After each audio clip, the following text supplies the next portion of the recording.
আসসালামু আলাইকুম। এটিএন বাংলা সংবাদে সবাইকে স্বাগত জানাচ্ছি। আমি ভাবনা আহমেদ। শুরুতেই বিআরবি কেবল সংবাদ শিরোনাম। কথা বলেছেন খালেদা জিয়া, দেওয়া হচ্ছে তরল খাবার, শঙ্কা কাটেনি জানালেন রিজভী। তারেক রহমান ফিরতে চাইলে দেওয়া হবে ট্রাভেল পাস, পররাষ্ট্র উপদেষ্টা। ক্ষমতায় গেলে দুর্নীতির শেকড় উপড়ে ফেলার ঘোষণা জামায়াতের আমিরের, ঐক্যবদ্ধভাবে দেশকে এগিয়ে নেওয়ার প্রত্যয়। নতুন বাংলাদেশ হবে ইসলামের মিয়া গোলাম পরোয়ার। সুষ্ঠু নির্বাচন ছাড়া গণতান্ত্রিক ব্যবস্থায় উত্তরণ সম্ভব নয়, মন্তব্য বদিউল আলম মজুমদারের। নির্বাচন কমিশনের নিরপেক্ষতা নিয়ে প্রশ্ন রাজনৈতিক দলের প্রতিনিধিদের। এবং সেন্ট মার্টিনে কাল থেকে শুরু হচ্ছে পর্যটকবাহী জাহাজ চলাচল। আগামী 2 মাস রাত্রি যাপন করতে পারবেন পর্যটকরা। মানতে হবে 12টি নির্দেশনা। শুনছিলেন বিআরবি কেবল সংবাদ শিরোনাম, এবারে বিস্তারিত। 3 বারের সাবেক প্রধানমন্ত্রী ও বিএনপি চেয়ারপারসন বেগম খালেদা জিয়ার শারীরিক অবস্থা স্থিতিশীল হলেও শঙ্কা কাটেনি বলে জানিয়েছেন দলের সিনিয়র যুগ্ম মহাসচিব রুহুল কবির রিজভী। তার শরীর ঔষধ গ্রহণ করছে এবং তিনি মুখে তরল খাবার খেতে পারছেন বলেও জানান তিনি। এদিকে বিএনপির ভারপ্রাপ্ত চেয়ারম্যান তারেক রহমান লন্ডন থেকে ফিরতে চাইলে তাকে জরুরি ট্রাভেল পাস দেওয়ার কথা জানিয়েছেন পররাষ্ট্র উপদেষ্টা তৌহিদ হোসেন। ইমদাদুল্লাহ বাবুর রিপোর্ট। রাজধানীর এভার কেয়ার হাসপাতালের সিসিইউতে চিকিৎসা চলছে বিএনপি চেয়ারপারসন বেগম খালেদা জিয়ার। প্রায় 1 সপ্তাহ ধরে এখানেই তার চিকিৎসায় দেশ বিদেশের চিকিৎসকরা নিরলস চেষ্টা চালাচ্ছেন। গণতান্ত্রিক অগ্রযাত্রার আন্দোলনে আপোষহীন এই নেত্রী যখন হাসপাতালের বেডে শয্যাশায়ী, তখন বাইরে তার সুস্থতার কামনায় উদ্বিগ্ন দলটির নেতাকর্মীরা। নফল নামাজ আদায়, কেউ প্রিয় নেত্রীর ফিরে আসার প্রার্থনায় চোখের অশ্রু ঝরিয়ে, আবার কেউ নিজের অঙ্গদান করার ঘোষণা দিয়ে অপেক্ষা করছেন হাসপাতালের বাইরে। আমার দেহে যত অঙ্গ লাগে তাকে দেওয়ার জন্য যদি আর ডাক্তার সাহেব নিয়ে যা, আমি সেটা দিতে প্রস্তুত। আমাদের দেশনেত্রীর জন্য আমি হাত ধরে জোর করে বলছি, আপনারা সবাই আমাদের দেশনেত্রীর জন্য দোয়া করবেন। তবে রোববার প্রায় 4 দিন পর কথা বলেছেন বেগম খালেদা জিয়া। ছোট ছেলে আরাফাত রহমান কোকোর স্ত্রী শামিলা রহমানের কাছ থেকে পানি চেয়ে খান তিনি। এরপর থেকে তাকে অল্প অল্প করে তরল খাবার দেওয়ার চেষ্টা করছেন চিকিৎসকরা। বিএনপির কেন্দ্রীয় কার্যালয়ে সংবাদ সম্মেলনে সিনিয়র যুগ্ম মহাসচিব রুহুল কবির রিজভী জানান, খালেদা জিয়ার শারীরিক অবস্থা অপরিবর্তিত। বিএনপি চেয়ারপারসনের অসুস্থতার কারণে বিজয় দিবসের সব কর্মসূচি স্থগিতের কথাও জানান রিজভী। তার চিকিৎসকদের কাছ থেকেই আমি শুনেছি যে তার শারীরিক অবস্থা অপরিবর্তিত রয়েছে। দেশনেত্রী বেগম খালেদা জিয়ার শারীরিক অবস্থার কারণে আমরা এই কর্মসূচি স্থগিত রেখেছি। আপনারা কাছে আবেদন, আপনারাও আল্লাহর কাছে দোয়া করবেন। এছাড়া খালেদা জিয়ার দ্রুত সুস্থতার জন্য রাজধানীর বিভিন্ন স্থানে দোয়া মাহফিলের আয়োজন করেন দলটির নেতাকর্মীরা।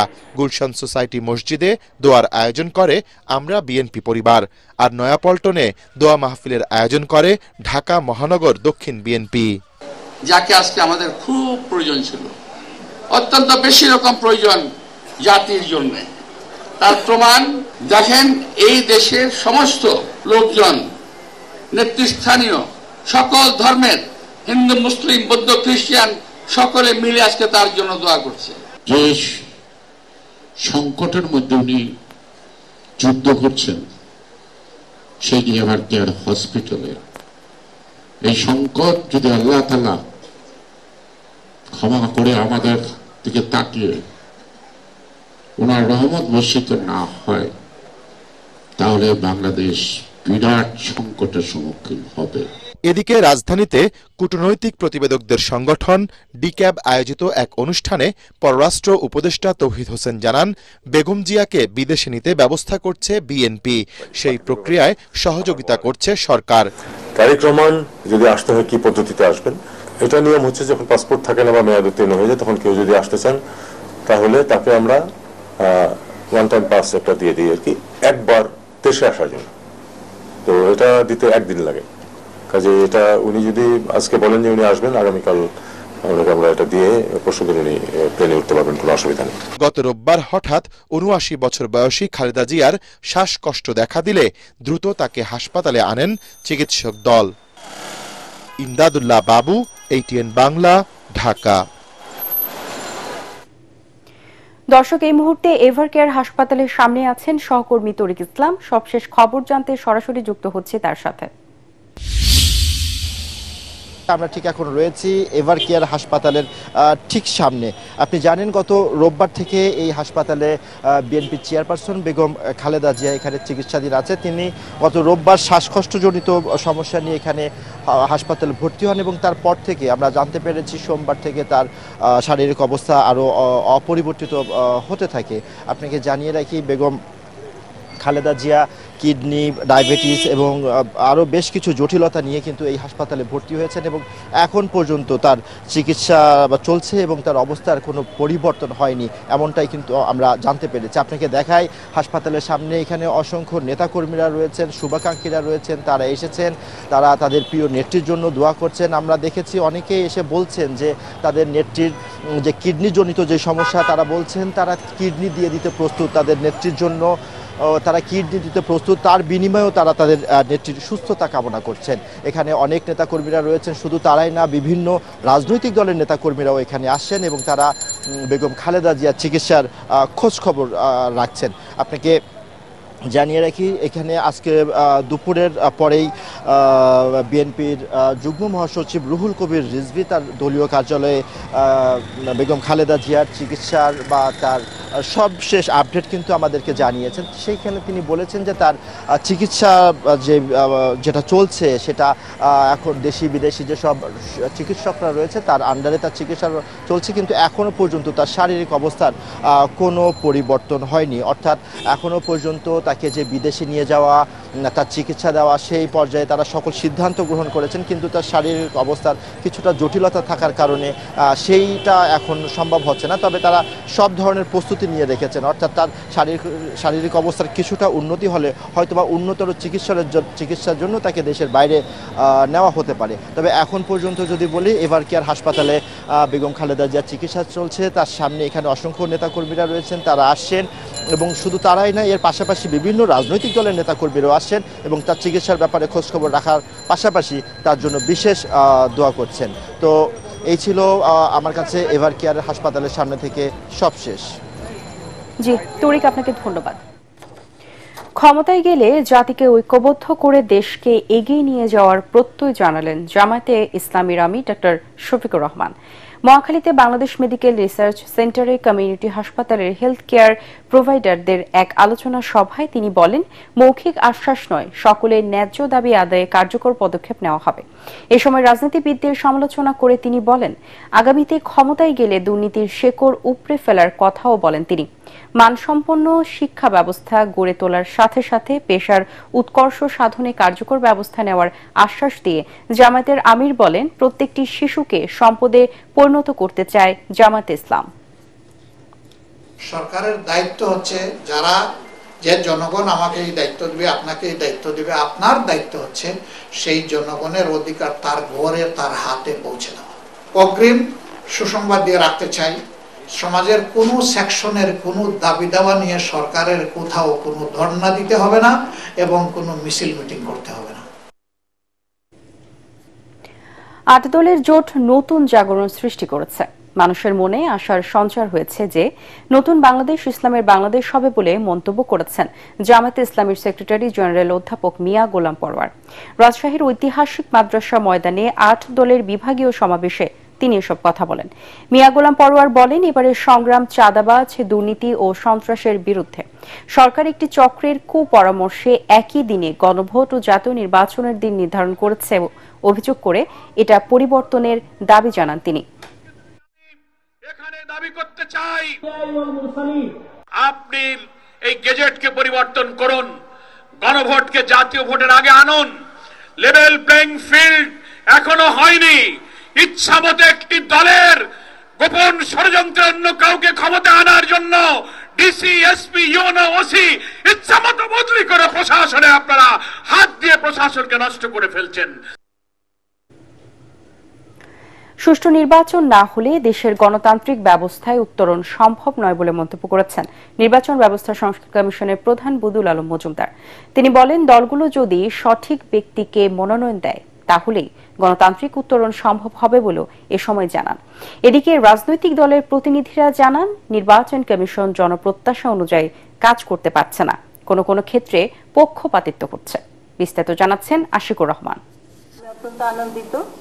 গণতন্ত্র ও সুশাসন প্রতিষ্ঠার লক্ষ্যে নির্বাচন পর্যবেক্ষকের ভূমিকা রাখতে আত্মপ্রকাশ করল ভয়েস নেটওয়ার্ক।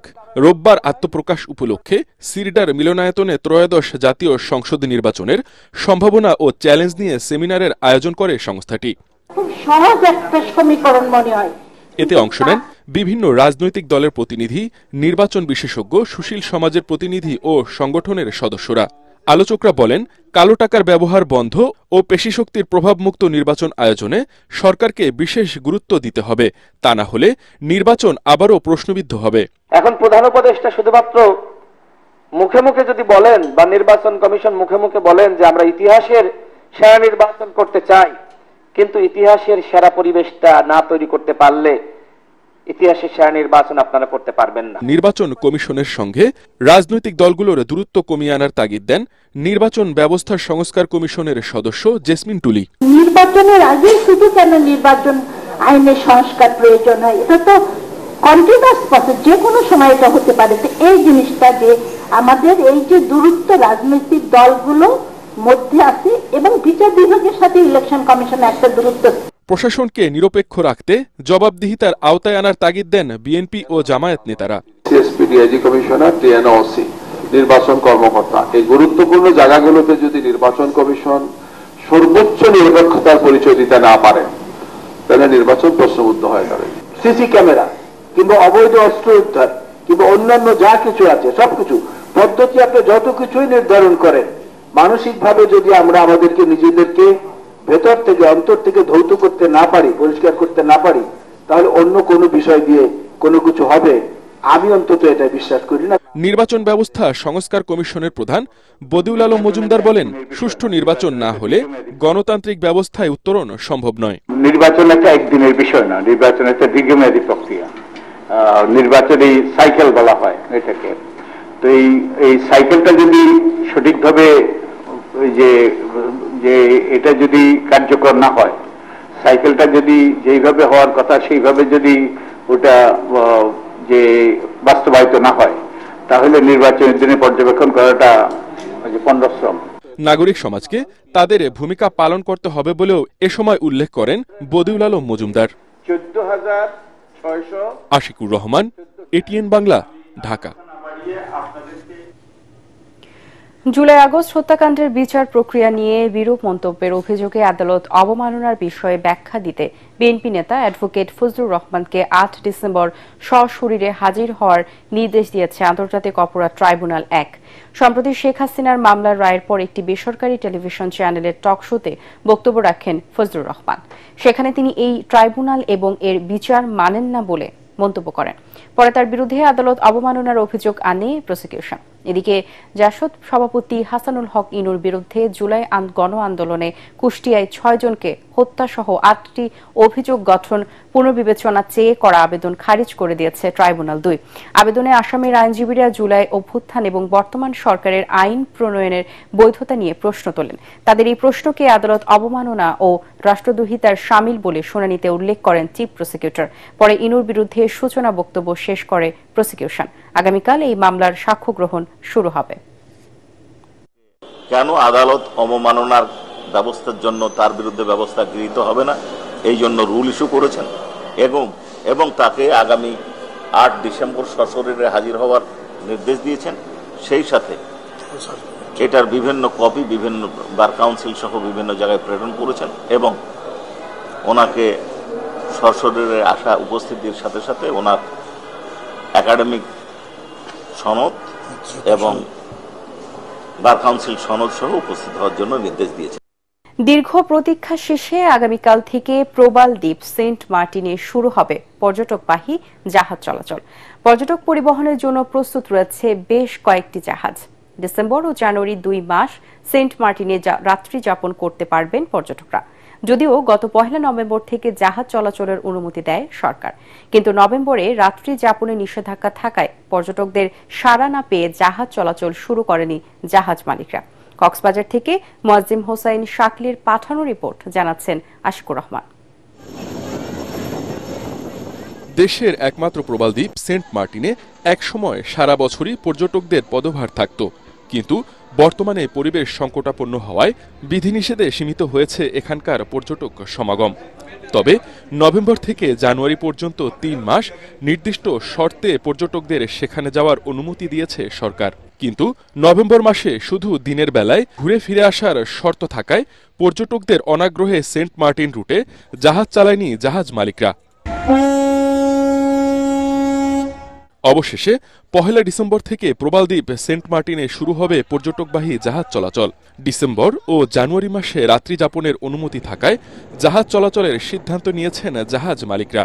এরই মধ্যে সম্পন্ন হয়েছে সব ধরনের প্রস্তুতি। যেহেতু ডিসেম্বর এবং জানুয়ারি মাস রাত্রি যাপনের সুযোগ দিয়েছে, সেহেতু আমরা পর্যটকদের যথেষ্ট সাড়া পেয়েছি। আমরা 1 তারিখ থেকে জাহাজ চলাচলের জন্য সম্পূর্ণ প্রস্তুতি গ্রহণ করেছি। সেন্ট মার্টিনের 80% মানুষই জীবিকা নির্বাহ করে পর্যটন ব্যবসার উপর। পর্যটন বিশেষজ্ঞরা বলছেন, পরিবেশের ভারসাম্য ও বিধিনিষেধ মেনে সময় সীমিতকরণের সিদ্ধান্ত পুনর্বিবেচনা করা দরকার। এই 2 মাসের ব্যবসা দিয়ে আসলে কোনোভাবেই এবং সীমিত সংখ্যক পর্যটকদের সম্ভব না। পরিবেশের জন্য যা যা ইনস্ট্রাকশন আছে সেগুলো মেনে এটা সময়টা যদি বাড়ানো যেত, তাহলে এখানকার যে পর্যটনের জন্য যে পেশাজীবী গড়ে উঠছে তাদের জব সিকিউরিটি থাকতো, শিক্ষিত যুবকরা এটার সাথে এখানে একটা তারা ফিউচার দেখতে পেত। জেলা প্রশাসন বলছে, সেন্ট মার্টিন ভ্রমণে মেনে চলতে হবে মন্ত্রণালয়ের 12টি নির্দেশনা। প্রথমত হচ্ছে আমাদের প্রশাসনের দিক থেকে আমরা খুব স্ট্রিক্টলি এই বিষয়টি মনিটর করব যে আমাদের মন্ত্রণালয় থেকে দেয়া যে 12টি নির্দেশনা আছে এটি যেন ফলো করা হয়।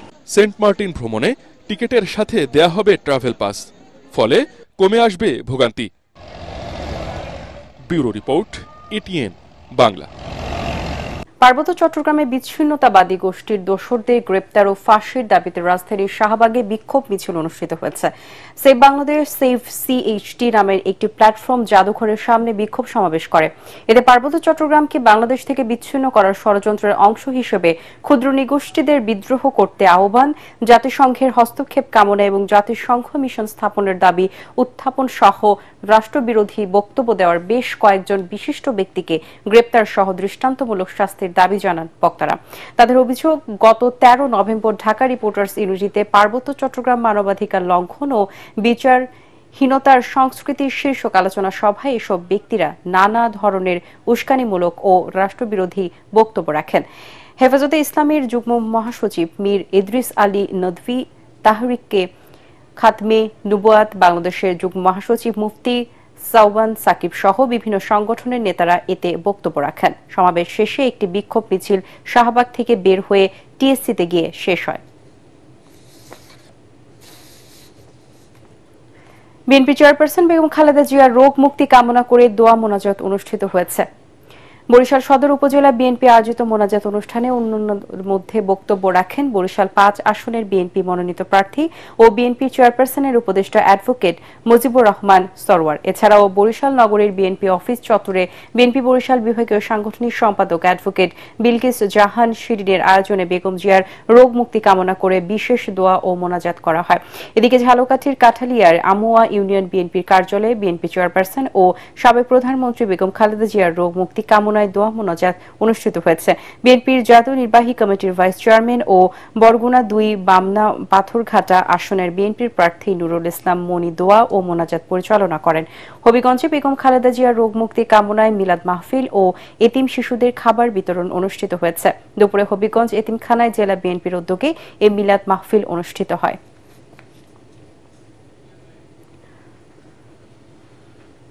ঢাকা রিপোর্টার্স ইউনিটি DRUর সভাপতি পদে 509 ভোট পেয়ে পুনর্নির্বাচিত হয়েছেন নয়াদিগন্তের চিফ রিপোর্টার আবু সালেহ আকন। আর সাধারণ সম্পাদক পদে 752 ভোট পেয়ে পুনর্নির্বাচিত হয়েছেন দৈনিক ইনকিলাবের সিনিয়র রিপোর্টার মাইনুল হাসান সোহেল। এছাড়া সহসভাপতি নির্বাচিত হয়েছেন বৈশাখী টিভির মেহেদী আজাদ মাসুম ও সাংগঠনিক সম্পাদক দৈনিক জনকণ্ঠের MM জসিম। যুগ্ম সাধারণ সম্পাদক পদে বিনা প্রতিদ্বন্দ্বিতায় নির্বাচিত হয়েছেন দৈনিক সংগ্রামের জাফর ইকবাল। OMR মিশনে গণনা শেষে সন্ধ্যায় ফলাফল ঘোষণা করেন প্রধান নির্বাচন কমিশনার MA আজিজ। এর আগে সকাল 9টা থেকে বিকেল 5টা পর্যন্ত বিরতিহীনভাবে চলে ভোট গ্রহণ।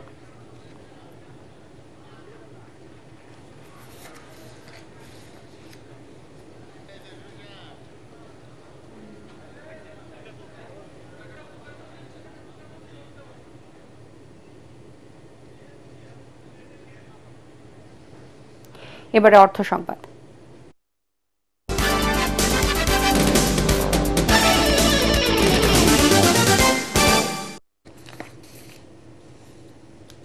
প্রস্তাবিত বাজেট ট্রাভেল এজেন্সি নিবন্ধন ও নিয়ন্ত্রণ অধ্যাদেশ 2025 নিয়ে হজ এজেন্সিজ অ্যাসোসিয়েশন অব বাংলাদেশ হাবের সংবাদ সম্মেলন অনুষ্ঠিত হয়েছে। সকালে রাজধানীর একটি হোটেলে বেসামরিক বিমান পরিবহন ও পর্যটন মন্ত্রণালয় কর্তৃক প্রস্তাবিত নতুন অধ্যাদেশ নিয়ে তাদের মতামত ও কিছু ধারা প্রত্যাহারের দাবি তুলে ধরেন হাব নেতারা। এ সময় উপস্থিত ছিলেন হাব সভাপতি সৈয়দ গোলাম সরওয়ার এবং মহাসচিব ফরিদ আহমেদ মজুমদার। হাব নেতারা বলেন, প্রস্তাবিত ট্রাভেল এজেন্সি অধ্যাদেশ কার্যকর হলে এই খাতের অধিকাংশ ব্যবসা প্রতিষ্ঠান বন্ধ হবে এবং এ খাতের সংশ্লিষ্ট প্রায় 50,000 পরিবার পথে বসবে। এ সময় এ খাতে জড়িত ব্যবসায়ীদের মতামতের উপর ভিত্তি করে ন্যায্য পদক্ষেপ গ্রহণে সরকারকে এগিয়ে আসার আহ্বান জানান হাব নেতারা। এবারে সন্ধানী লাইফ ইন্স্যুরেন্স আন্তর্জাতিক সংবাদ।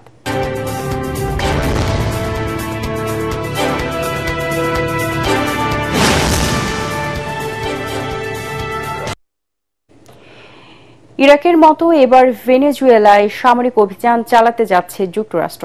এরই মধ্যে ভেনেজুয়েলার পুরো আকাশসীমা বন্ধ করে দেবার ঘোষণা দিয়েছেন মার্কিন প্রেসিডেন্ট ডোনাল্ড ট্রাম্প। এর ফলে ভেনেজুয়েলায় হামলার দ্বারপ্রান্তে পৌঁছে গেছে যুক্তরাষ্ট্র। সিআইএকে ভেনেজুয়েলায় আক্রমণের অনুমোদন দিয়েছেন তিনি। তবে যুক্তরাষ্ট্রকে রুখতে রাশিয়া, চীন ও ইরানের সাহায্য চেয়েছেন প্রেসিডেন্ট মাদুরো। নিজেদের সামরিক সমাবেশও জোরদার করেছে কারাকাস। বিস্তারিত শরীফুল ইসলামের প্রতিবেদনে। ভেনেজুয়েলা থেকে মাদক পাচার ঠেকানোর অজুহাতে ইরাকের মতো দেশটির প্রেসিডেন্ট নিকোলাস মাদুরোকে ক্ষমতা থেকে সরাতেই মূলত সামরিক তৎপরতা বাড়িয়েছে যুক্তরাষ্ট্র। এরই মধ্যে অপারেশন সাউদার্ন স্পেয়ারের অধীনে ক্যারিবীয় অঞ্চলে 1 ডজনেরও বেশি যুদ্ধজাহাজ ও 15,000 সেনা মোতায়েন করেছে পেন্টাগন। বিশ্বের সবচেয়ে বড় বিমানবাহী রণতরী ইউএসএস জেরাল্ড আর ফোর্ড পাঠিয়েছেন প্রেসিডেন্ট ডোনাল্ড ট্রাম্প। এর সঙ্গে রয়েছে ক্রুজার, ডেস্ট্রয়ার সহ 1 ডজনেরও বেশি যুদ্ধজাহাজ, আকাশ ও ক্ষেপণাস্ত্র প্রতিরক্ষা জাহাজ, উভচর আক্রমণ জাহাজ, আক্রমণাত্মক সাবমেরিন ও 10টি F-35 যুদ্ধবিমান। সামরিক বিশেষজ্ঞরা বলছেন, একবিংশ শতাব্দীতে এমন বড় সামরিক সমাবেশ আর হয়নি। 1989 সালের পানামা অভিযানের পর এটি সবচেয়ে বড়। যুক্তরাষ্ট্রের মাদক বিরোধী অভিযান ও ভেনেজুয়েলার আশপাশে সামরিক শক্তি বাড়ানোয় আঞ্চলিক উত্তেজনা তীব্র আকার ধারণ করেছে। ভেনেজুয়েলার আকাশসীমা বন্ধ করে দিয়েছেন প্রেসিডেন্ট ট্রাম্প। সব এয়ারলাইন্স পাইলট, মাদক ব্যবসায়ী ও মানব পাচারকারীদের উদ্দেশ্যে বলছি, দয়া করে ভেনেজুয়েলার উপর ও আশেপাশের আকাশসীমাকে সম্পূর্ণভাবে বন্ধ হিসেবে বিবেচনা করুন। ভেনেজুয়েলা থেকে মাদক সন্ত্রাসীদের নির্মূল করাই আমাদের সামরিক অভিযানের লক্ষ্য। যুক্তরাষ্ট্রের কেন্দ্রীয় গোয়েন্দা সংস্থা সিআইএকে ভেনেজুয়েলায় গোপন অভিযান চালানোর অনুমতি দিয়েছেন president Trump. Estar siempre imperturbables en su serenidad.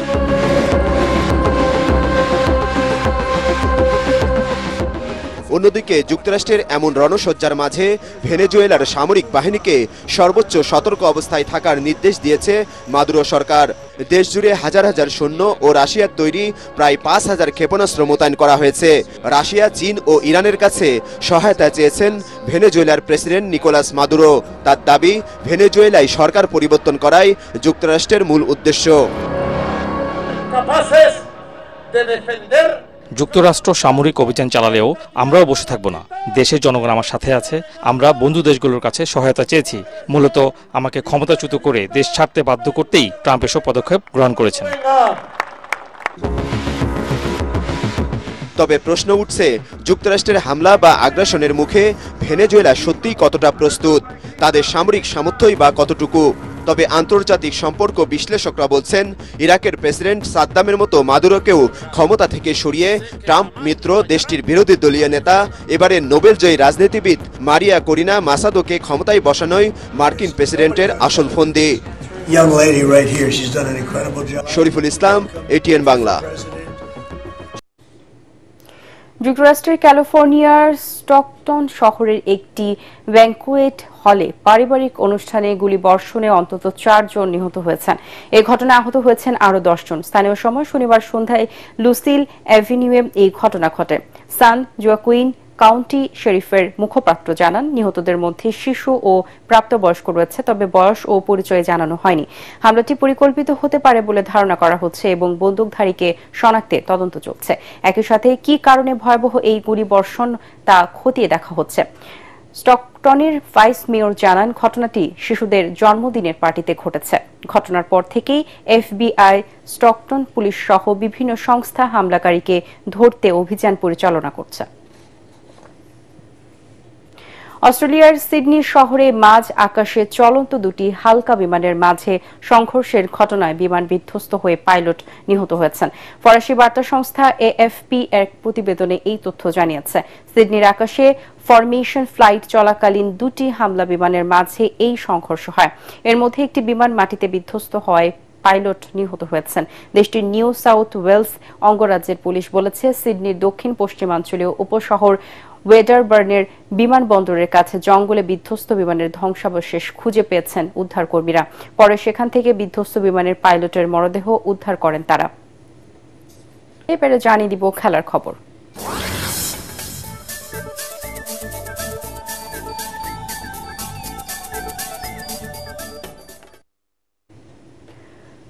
Bangladesh premier league BPL এর নিলামে সর্বোচ্চ 1 কোটি 10 লাখ টাকায় বিক্রি হলেন মোহাম্মদ নাইম।